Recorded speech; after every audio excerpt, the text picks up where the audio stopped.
Welcome to Wealthing Talks. I am your host, Alicia Castillo Holley, bringing you real-life conversations from Silicon Valley or somewhere around the world. We will talk about disruptors, angel investments, venture capital, and of course, family offices. Join me along with my children, their families, friends, disruptors, and investors as we explore the fascinating world of creating wealth in a completely different and authentic way.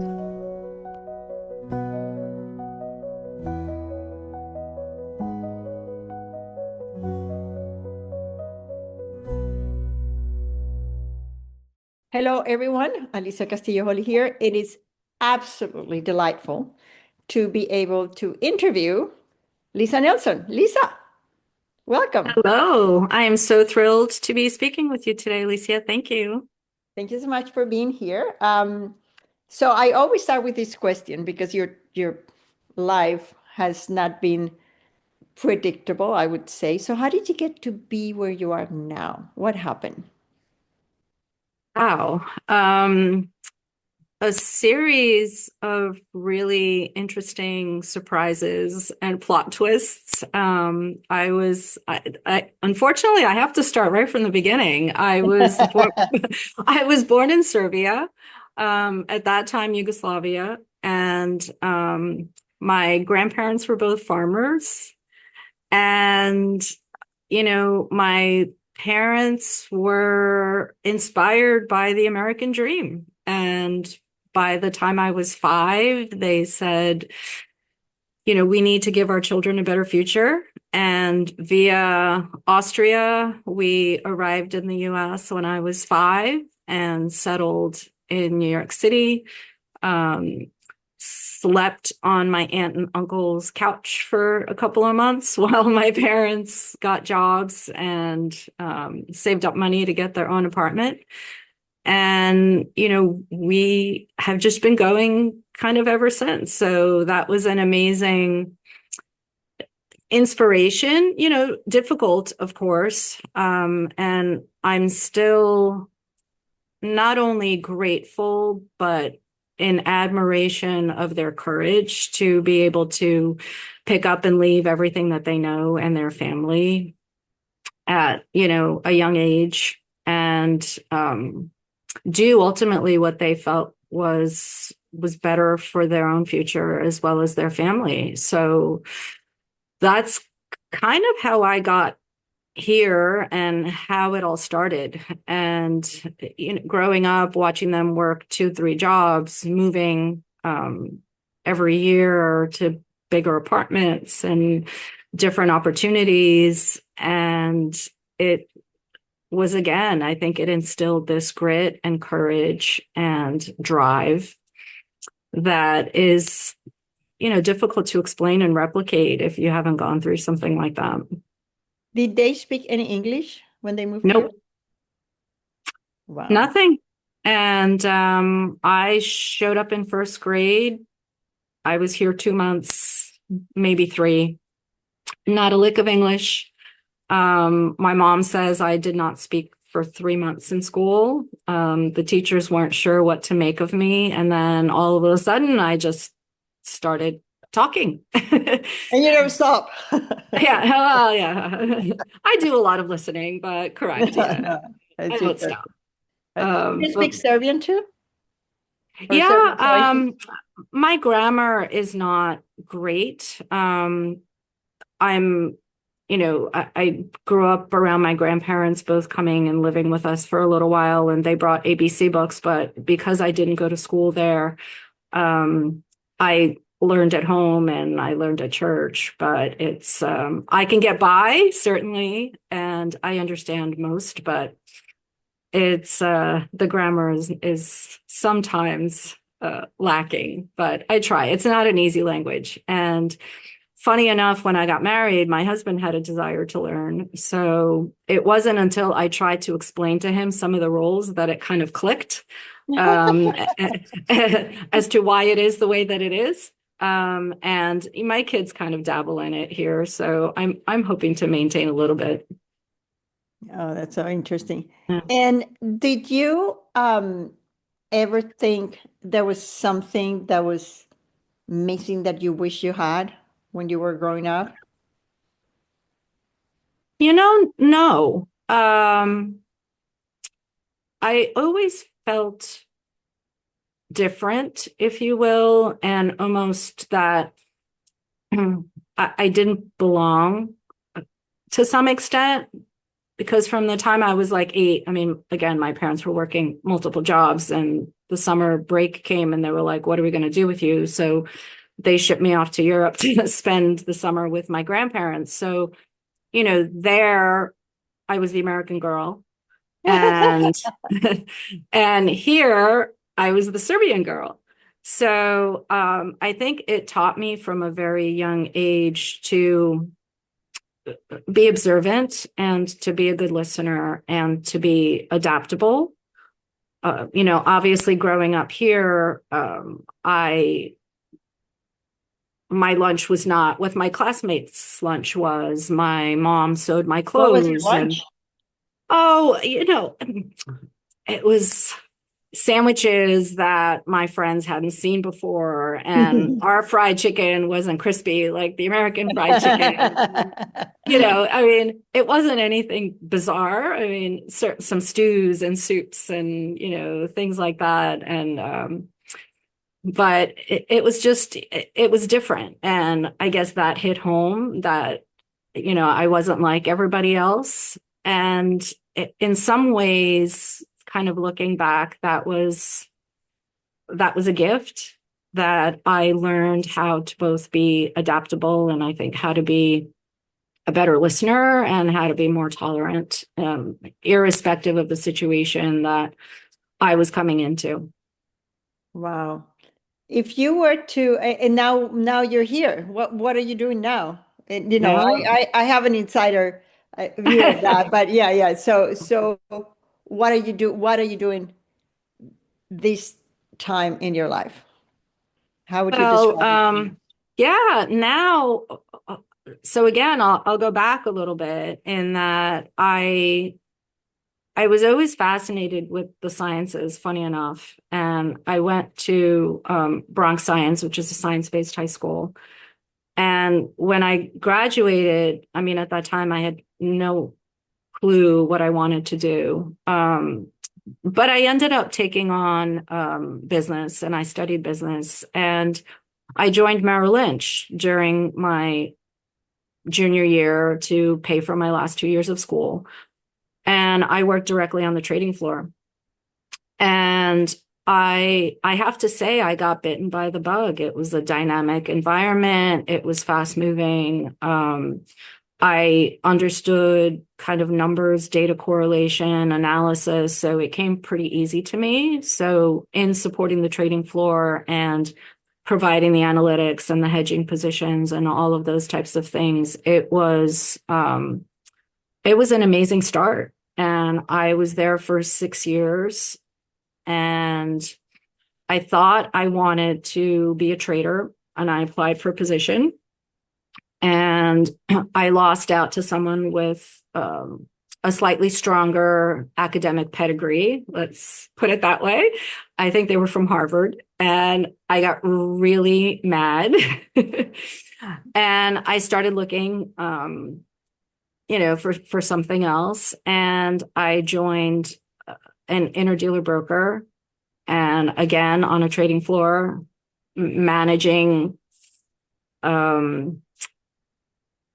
thousands of kind of, at that time, it was hundreds, but we grew very quickly. Just driven type A individuals. And it was crazy. The growth trajectory was unbelievable. The culture was very difficult to describe. But again, I'll go back to my upbringing, and that I feel like that not feeling like you belong and figuring out how to be adaptable really served me well in that environment, because it was in many ways so unique and so foreign. Mm-hmm. And I spent nearly 25 years there, just growing the Wow. business. Yeah, growing the business, growing the products. And so I left, and what I'm doing now is, I guess, builds on that foundation. And I'm doing advisory work and I'm doing board work to bring organizations, especially, I mean, I'm intrigued by disruptive technologies and bringing innovation to markets where there's a real need for a different way of looking at things, be it a product or a solution or a service. And that was really something that sparked in me when my children were young. And I looked at them and I said, the careers that they are going to have haven't been invented yet. And, you can't stay in your lane with your blinders on, without continued learning and expansion of your own opportunities in order to stay kind of on the cutting edge of that and see what's going to develop.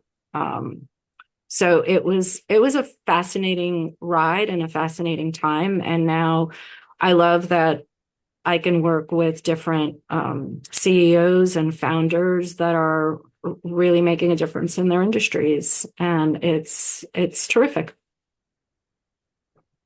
Thank you. If you were to write to your younger self, the 20, 25-year-old Lisa, Mm. what is the lesson that you didn't know that you needed to learn? What was the thing that you wish you could be able to tell your younger self?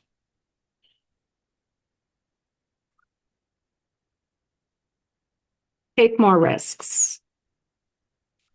I think as an immigrant myself, I received a lot of advice. Work hard, keep your head down, don't cause waves. Your work will speak for itself. And it doesn't always. Sometimes you do need to advocate, you do need to take a little bit more risk in order to grow and learn, both in your career and as an individual. And I think early in my career, and certainly at the time I was 25, I was a lot more conservative in, kind of my approach to my career. Wow. I love that question because you never know what people are going to answer. Yeah. You learn so much about a person. And now let's look forward. What is the one thing that you would like to tell yourself, your 20 years older self? What are the ones that said, hey, this is something I wanted to keep. Let's look at this in 20 years. Do you have any of that?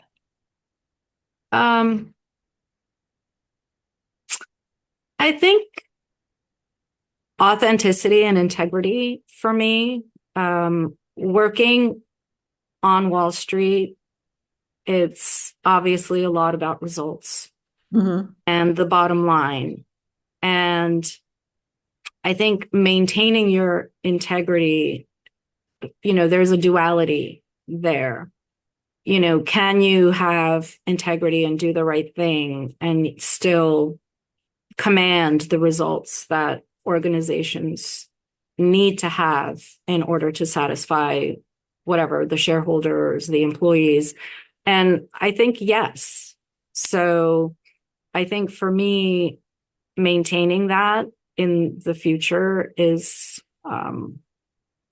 huge. And kind of not succumbing to just a lot of the noise, if you will.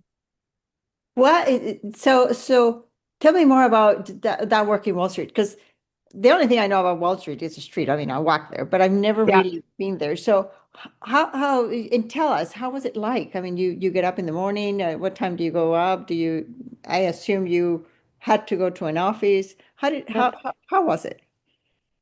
It was, like the movies. So the movies are I real. mean, Wolf of Wall Street was actually filmed on one of the trading floors that I worked at. So, and I have to say, it was like that. You show up 7:38 in the morning.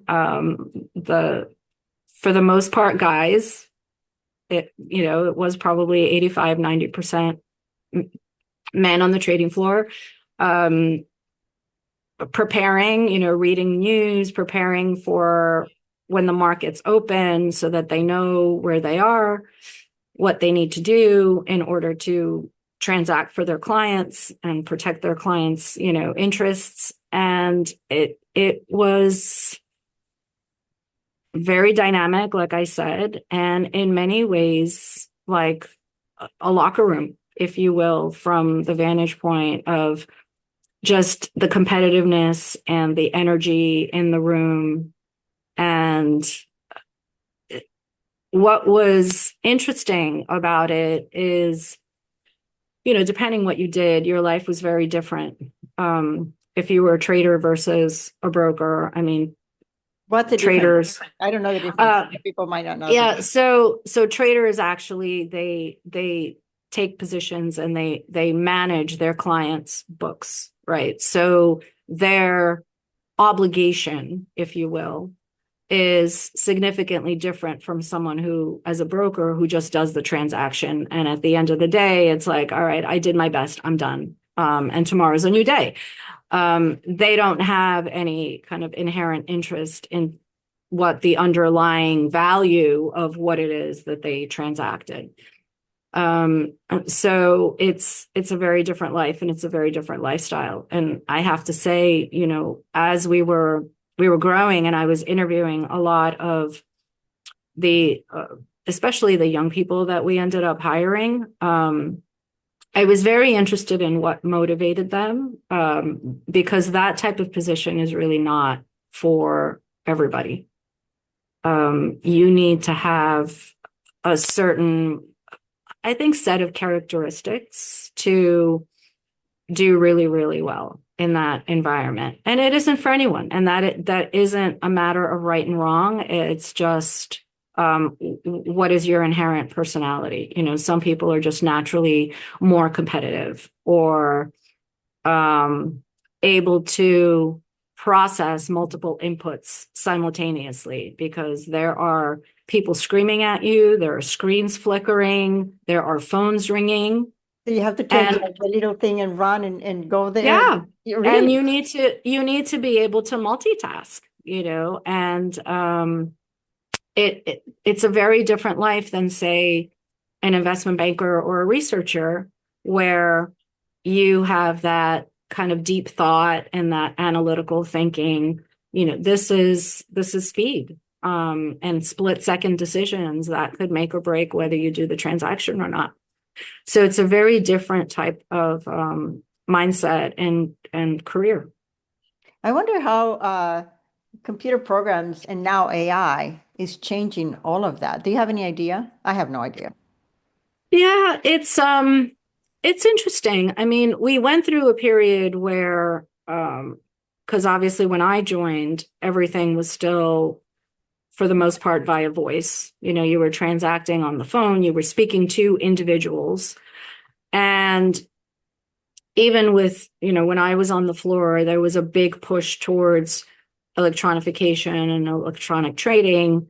And that it takes off for certain markets. It makes sense for certain markets where, you can embed the algorithm or the parameters and say the product is liquid enough. You can predict all of those things. Now it has elevated much beyond that, where there's a lot of experimentation with AI and synthetic data, and that is absolutely going to push the needle. But at the end of the day, if you can't solve for the regulatory risks and the regulatory parameters, and abide by those regulations, you're going to struggle. You're going to be shut down and you're going to struggle. So I think that there are absolutely market efficiencies that can be fulfilled from the vantage point of things like, onboarding and M&A analysis, or, things of that nature, deal processing. But intrinsic trading, and I've seen some demos of solutions that say, oh, we're your AI agent to trade this and this product, and I sit We'll there substitute you. and I sit there in the audience and I'm like, and what compliance hurdles did you break or did you have to ram through in order to get that? It's just not it's not feasible right now to solve for some of these things in a way that, frankly, is safe for the markets and safe for the consumers. Wow. And now, what makes you get up in the morning full of energy and joy of having this other gift that we have, that is life, to live another day? What I think excites you?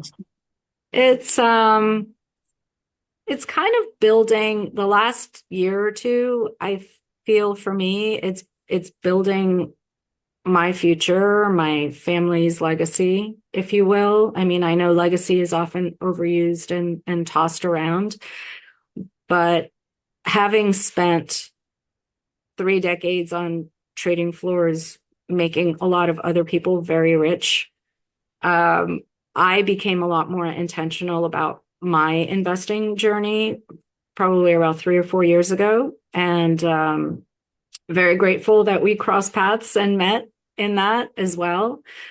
And I started just contemplating more about how can we be more intentional in not only wealth preservation, but wealth generation, and providing that entrepreneurship, the exposure to financial literacy for my kids. And, how do we continue to stay inspired and be that grease, if you will, for the future innovations and disruptive technologies? And that's what motivates me. And I'm very excited to be a part of that ecosystem, to both see it at the, at the grassroots level when it's an idea, to like we did recently, celebrating an IPO. So it's it really, it's inspiring and it's exciting.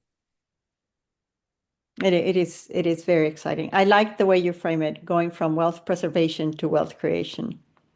Yeah, I haven't thought about it that way, but it is true, because I always know that if wealth is like a dam that you're holding, it doesn't cultivate anything. It has to flow, and you have to share it, and you have to create together, but everybody benefits from that, much more than seeing how you preserve what you have. I think you have to use it for the benefit of yourself, but also with others. And that was another learning lesson, similar to what I said about risk taking. As immigrants, I think it's not something certainly I grew up talking about, wealth. Not me neither. Right. It's, make your money, work hard, make your money, put some in the bank, maybe put some under your mattress, right?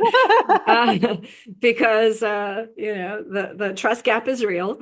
And, you have to, I guess, get to the point where, can we be doing something different apart from effectively selling our time, right?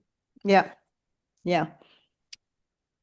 So I think you have a very unique experience, because you were in the zone where investments are made on a minute by minute or second by second area. I was just talking to a group of family offices about the biggest difference between investments in public companies and investments in the way we do it in private companies, but in very early stages.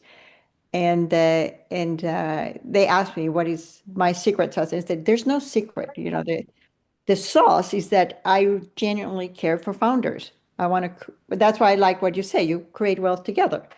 And and I said, you also create wealth when you are investing in the stock market, but you don't influence the outcome. So you have to pick the win. You have to pick the winners.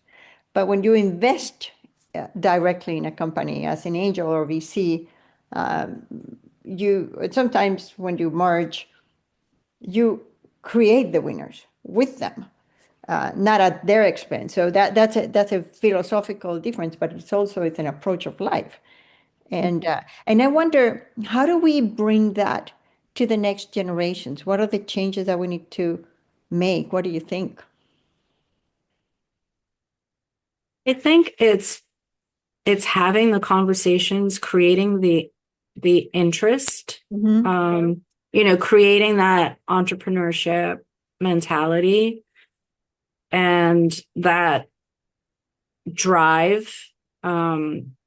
And that's not always easy. It's not, it's certainly rarely supported in our academic ecosystem. I think in many ways, some of us are very fortunate, and I'm grateful to have had access to after school programs that my kids at a young age were able to take that expose them to a lot of these concepts, be it financial literacy or entrepreneurship or, frankly, even learning about cybersecurity and cryptocurrencies at, 10, 11, 12 years old.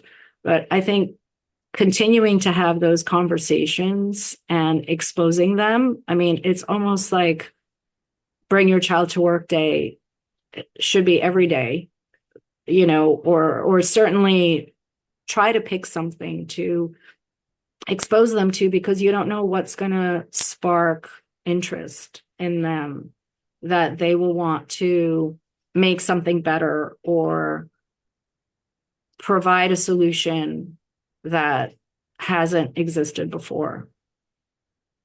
So I think it's just continued exposure and conversation. And it's hard, because we as parents get tired. And the end of the day, the last thing I think you want to do is necessarily, start a debate with your child. But it's important. That you just reminded me of a joke that I saw recently of this couple that has three little kids, like a toddler and two other kids, and they're in the living room, and it's messy. It's very messy. And the dad is they're trying to play with them, and the dad says, "Okay, that's it. Anybody that makes a mess now has to go to bed." And the mom takes the basket full of toys, throws it in the floor, and runs. And everybody looks at her and she's like, "I'm going to bed." She fell on the sword. Yeah, because it is true. It is true. But it's interesting to see, I think, a change in the approach to generational wealth because, Yeah.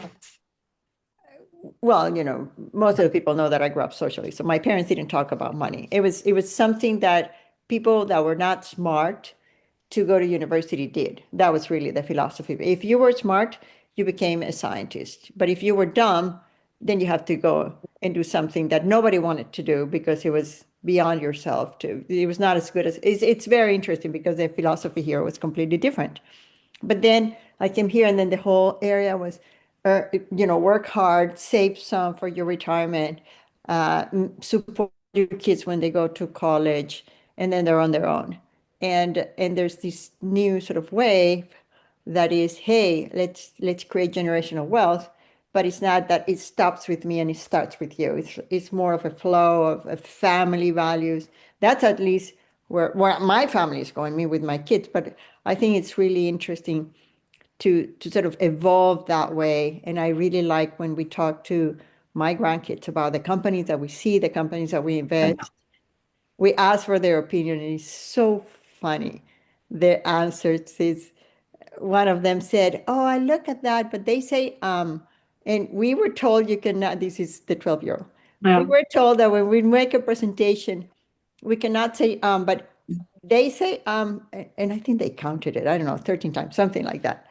But I think it's interesting to get them involved into, hey, you can invest in other companies because it's good. It's good to be able to use some of your money and your input into helping other companies. That's something that I enjoy doing a lot, of course. Yeah. So I have every once in a while, I ask my kids to join a call, whether they're lurking in the background or, fully present, just to get their opinion,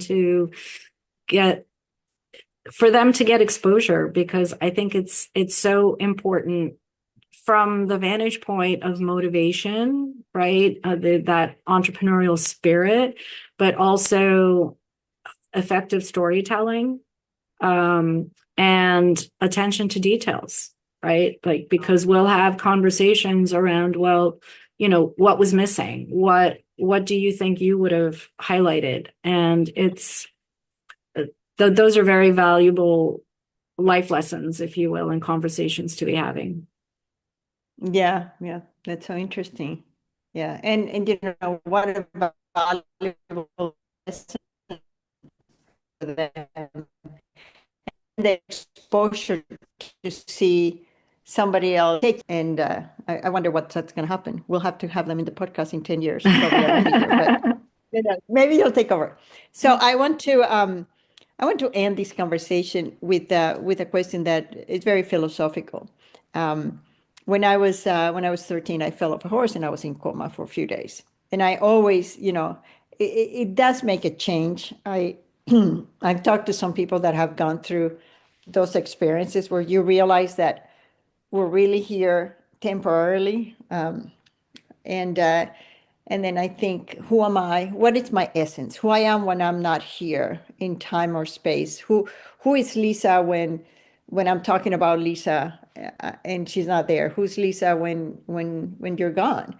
So what do you want your legacy to be? Who is your essence?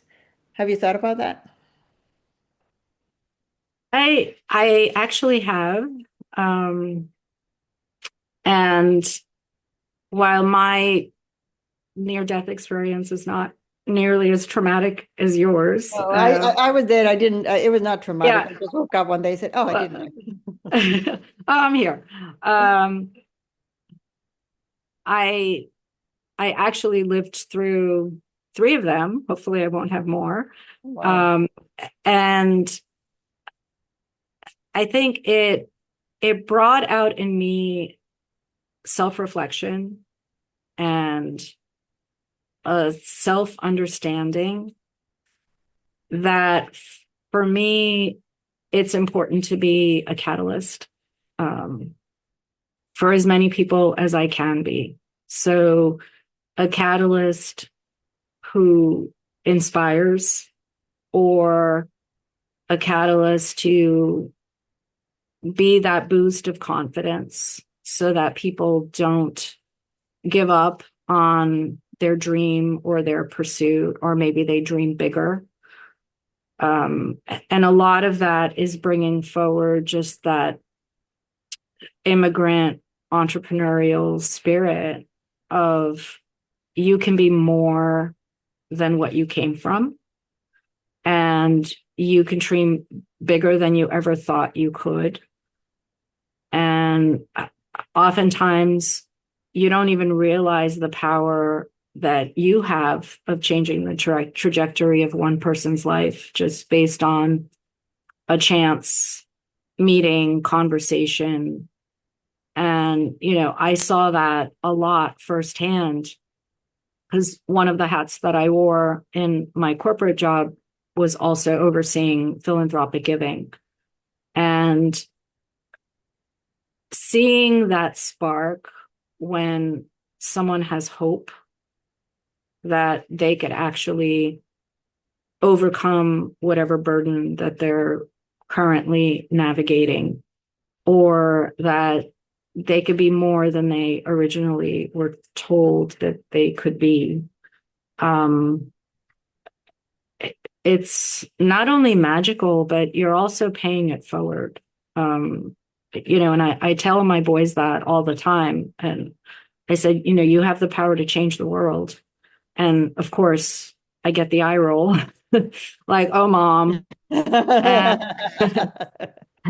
yeah, and then I remind them of stories that, we lived when they were little. And, like my son standing up to a bully at the park where they stole a balloon from a little child who was crying, and he was determined, and he ran the kid down and hunted that balloon and gave it back to the little kid that was crying.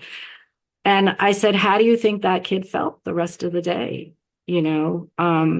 So I think we all have that power to be that catalyst. And for me, that's something that's kind of full circle, be that inspiration, be that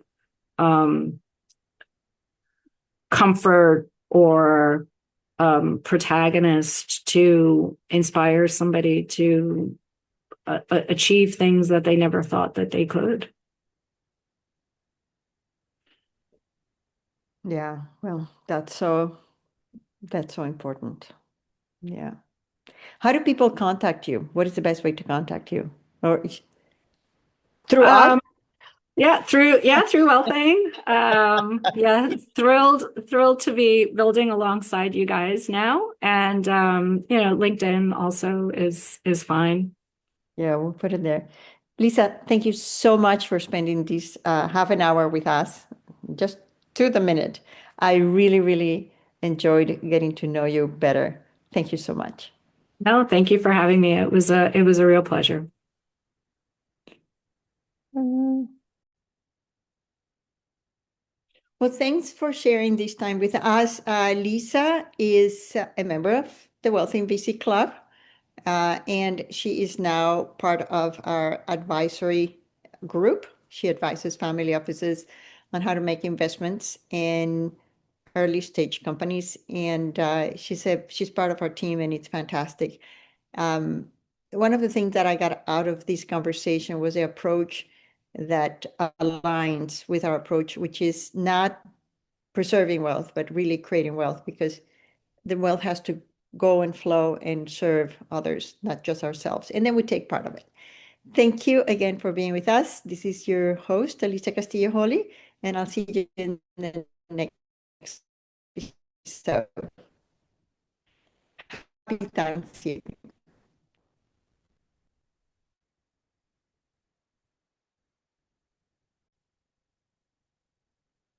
Thank you so much for being with us. I hope you enjoyed the conversation. Lisa is also a member of our investment club, and I really like her approach of creating wealth, not just preserving wealth, and the intergenerational thought about it. So you could see her trajectory from being the child of immigrant, an immigrant herself, having to manage both situations, both countries, feeling that she didn't fully belong in anywhere. And still she was able to manage it. Thank you again for being with us, and I'll see you in the next episode. Yours in Wealthing. This is Alicia, your host. Thanks for tuning in to our Wealthing Talks. I hope you've enjoyed this conversation. To stay connected, visit us at wealthing.com.